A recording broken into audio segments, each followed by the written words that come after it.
আসসালামু আলাইকুম, সবাইকে শুভেচ্ছা জানাচ্ছি মাসুম মাহমুদ। ডক্টর শফিকুর রহমান, ডাক্তার শফিকুর রহমান জাতির উদ্দেশ্যে বক্তব্য রেখেছেন এবং আমি যতটুকু বক্তব্য শুনেছি তিনি খুব বেশি লম্বা করেননি, 18 থেকে 20 মিনিটের মতো কথা বলেছেন। এর মধ্যে তিনি বলেছেন জেনজি ও তরুণদের প্রত্যাশার এবং নারী সমাজের জন্য নিরাপদ এবং সম্মানের একটি নতুন বাংলাদেশ গড়ে তোলার জন্য দাঁড়িপাল্লা ও 11 দলীয় জোট প্রার্থীদের যে নতুন দাঁড়িপাল্লা 11 দলীয় জোট প্রার্থীদের যে মার্কাটি আছে সেই মার্কা যেন এবার সবাই ভোট দেয়, অর্থাৎ জামাত ইসলামের জোটকে যেন সবাই ভোট দেয়। ত্রয়োদশ জাতীয় সংসদ নির্বাচন উপলক্ষে জাতির উদ্দেশ্যে আজ সোমবার ভাষণ দেন ডাক্তার শফিকুর রহমান। সন্ধ্যা 6টায় ভাষণটি বাংলাদেশ টেলিভিশন এবং বেতারে একসঙ্গে প্রচার করা হয়। তিনি তার বক্তব্যে বলেন, আমাদেরকে বিজয়ী করলে ইনশাআল্লাহ প্রত্যাশার একটি দেশ আমরা খুঁজে পাব, নতুন বাংলাদেশ পাব। আমরা বিশ্বাস করি জনগণ পরিবর্তন চায়, সেই পরিবর্তনের জন্যই আমাদের এই আহ্বান। এই পরিবর্তন আমাদের হাতেই ইনশাআল্লাহ মানাবে, অন্য কারো হাতে নয়। জামাত আমির বলেন, আল্লাহর ইচ্ছায় ও জনগণের ভালোবাসায় সরকার গঠন করলে প্রথম দিন ফজরের নামাজ পড়ে আমাদের পরিকল্পনাগুলো বাস্তবায়ন শুরু হবে। তিনি আরো বলেন, এই বাংলাদেশ মুসলমান, হিন্দু, বৌদ্ধ, খ্রিস্টান সবার, কেউ ভয়ের সংস্কৃতির মধ্যে বাস করবে না। যদি কেউ ধর্মীয় পরিচয়ের ভিত্তিতে আঘাত করার চেষ্টা করে, আমরা অতীতের মতো ভবিষ্যতেও তা প্রতিরোধ করব। রাষ্ট্রীয় দায়িত্ব কোনো উপভোগের বিষয় নয়। সর্বাবস্থায় এই বক্তব্যটি আমার কাছে খুব ভালো লাগছে যে রাষ্ট্রীয় দায়িত্ব উপভোগের বিষয় না, এটা মানুষের দেয়া একটি দায়িত্ব এবং আল্লাহর কাছে এর জন্য জবাবদিহি করতে হয়। সর্বাবস্থায় আমরা স্মরণে রাখবো আমরা প্রত্যেকে দায়িত্বশীল। ডক্টর শফিক বলেন, আমরা এমন এক দেশ গড়ার প্রতিশ্রুতি দিচ্ছি যেখানে কোনো মা বোনকে নিরাপত্তাহীনতায় ভুগতে হবে না। অধিকার রক্ষার লড়াইয়ে আমাদের সঙ্গী হন। একটি উন্নত ও আধুনিক দেশ গড়ার কারিগর হিসেবে জামায়াত জোটকে নির্বাচিত করুন। কে বলছে? জামায়াত আমির। আমরা বুঝতে পারছি যে আজকে থেকেই সব দলের নির্বাচনী প্রচার প্রচারণা শেষ হয়ে গেছে। এখন প্রত্যেকের অপেক্ষায় থাকতে হবে কিভাবে 12 তারিখে সুষ্ঠুভাবে নির্বাচন করা সম্ভব। দর্শক আসেন, আপনারা যে জরিপের জন্য অপেক্ষা করছেন সেই জরিপের দিকে আমরা একটু নজর দিই। কি হোক, আজকে আমরা দেখলাম যে ঢাকাতে একটি অডিটোরিয়ামে একটি জরিপ প্রকাশ করা হয়েছে। সেই জরিপে বলা হচ্ছে আসন্ন জাতীয় সংসদ নির্বাচনে বিএনপির নেতৃত্বাধীন জোট প্রায় 208টি আসনে জয়লাভ করতে পারে। জামাত ইসলামী নেতৃত্বাধীন জোটের সম্ভাব্য আসন হতে পারে 46টি। এছাড়া জাতীয় পার্টি 3টি পেতে পারে, অন্যান্য দল 4টি এবং স্বতন্ত্র প্রার্থীরা 17টি আসনে জয়লাভ করতে পারে।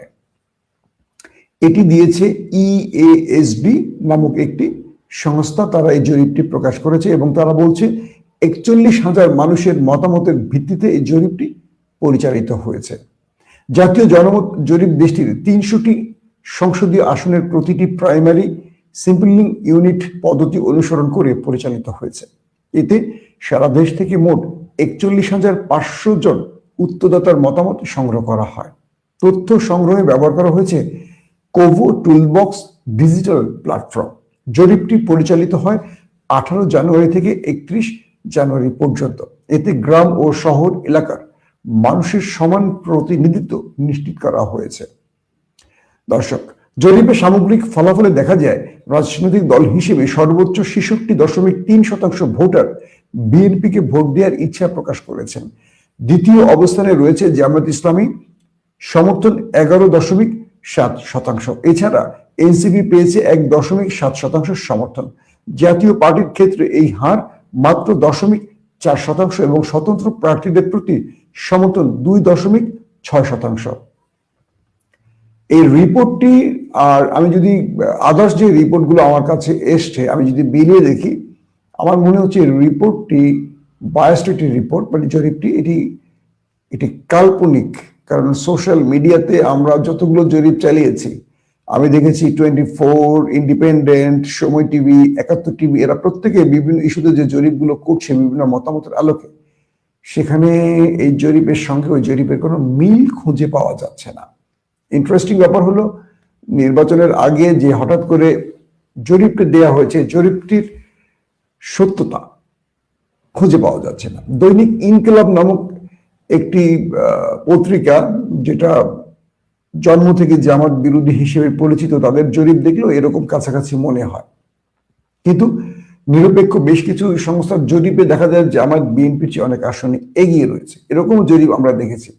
আসলে বাংলাদেশের জরিপ দিয়ে শেষ পর্যন্ত কি হয় বলা যায় না।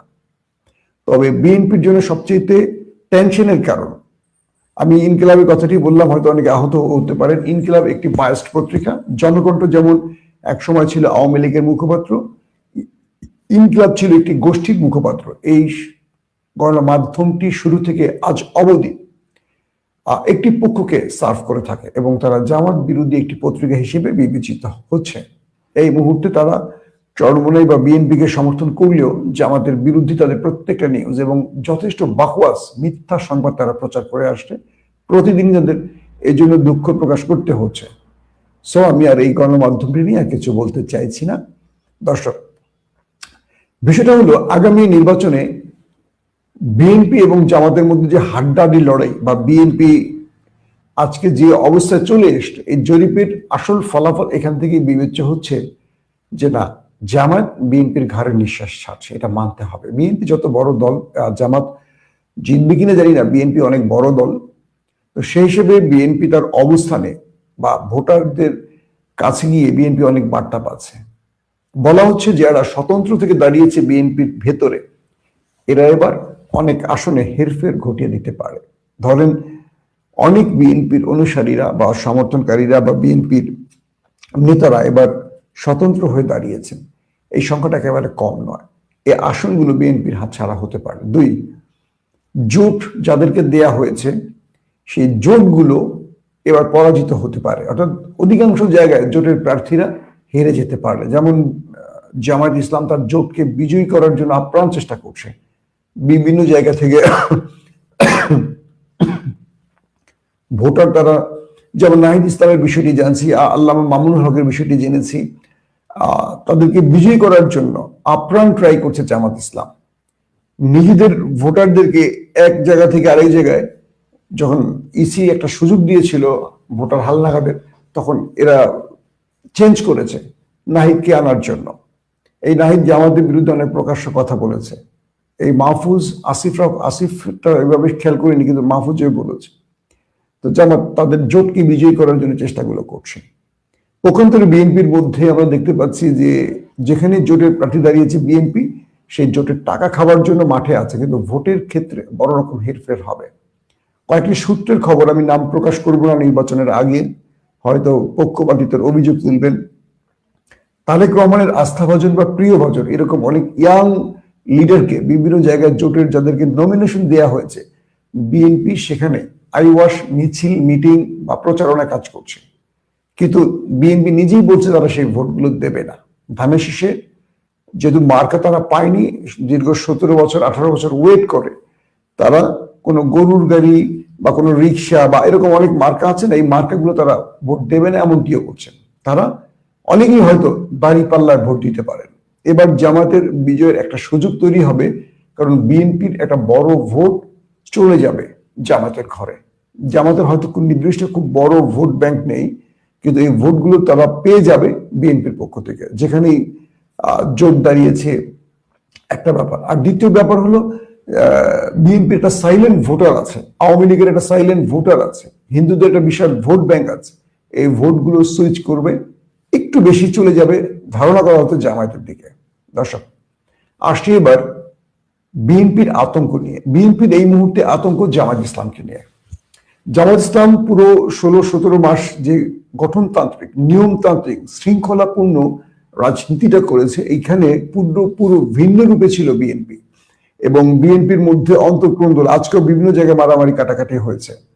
তো অনেক রকম দৃশ্য তৈরি হয়েছে এবং নির্বাচনী প্রচারণার ক্ষেত্রে আমরা দেখেছি যে বিএনপির মধ্যে অনৈক্যের ব্যাপারগুলো উঠে এসছে। জনাব তারেক রহমান পুরো বাংলাদেশ চষে বেরিয়েছে, প্রত্যেককে প্রতিশ্রুতি দিয়েছেন, তার সুর বলে দিচ্ছে তিনি অনেক চাপের মধ্যে রয়েছেন, দলকে ক্ষমতায় আনার জন্য তিনি সব রকম চেষ্টা করে যাচ্ছেন।